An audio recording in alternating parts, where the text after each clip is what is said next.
the floor to the Prime Minister of Aruba, Her Excellency Evelyn Wever-Croes.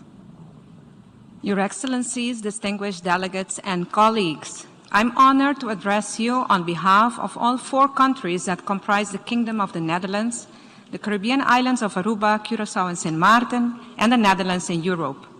First of all, let me express my sympathy to women and girls in the Ukraine.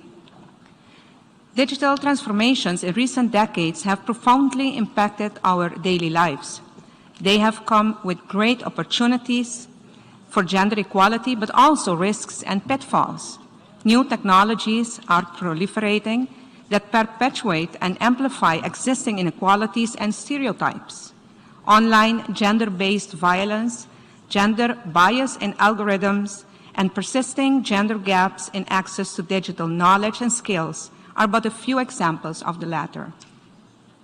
It is up to us to enable women and girls to seize the opportunities that digital innovation has to offer in terms of social inclusion and economic perspective, and to mitigate the dangers posed.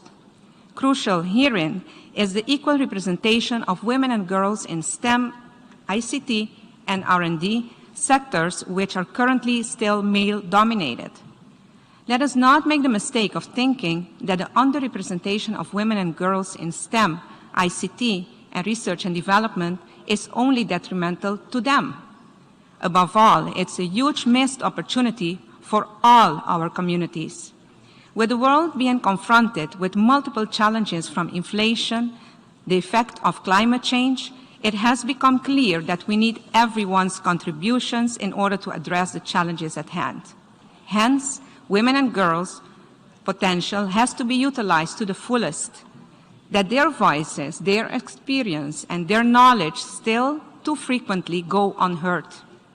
Women and girls have enormous potential for contributing to a green and digital future which leaves no one behind. Their full, equal, and meaningful participation thus is necessary. And that is why Aruba, through workshops and immersive experiences by our National Innovation Lab Futura, aims to ignite the interest of young girls to pursue careers in science, technology, engineering, or mathematics. Furthermore, the University of Aruba established a bachelor, master, and PhD program with focus on sustainable development in small island development states called SYSTEM, which is the abbreviation for Sustainable Island Solutions through Science, Technology, Engineering, and Mathematics.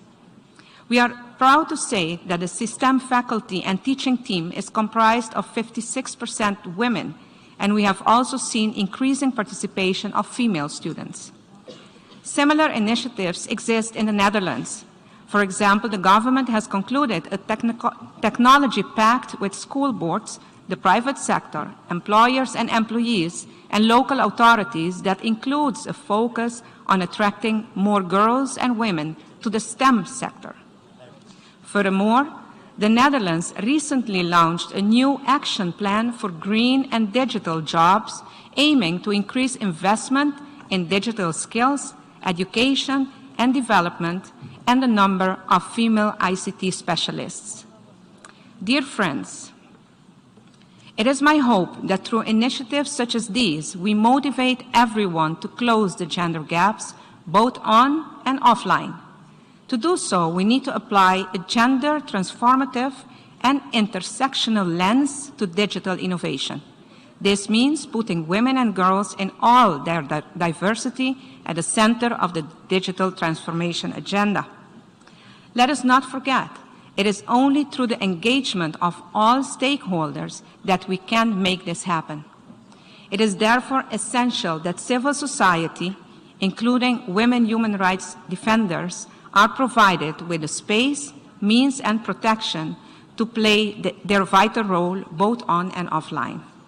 Only then we will be able to capitalize on the largest reservoir of untapped talent in the world, that of women and girls, and only then we can ensure an equitable digital future for all. I thank you.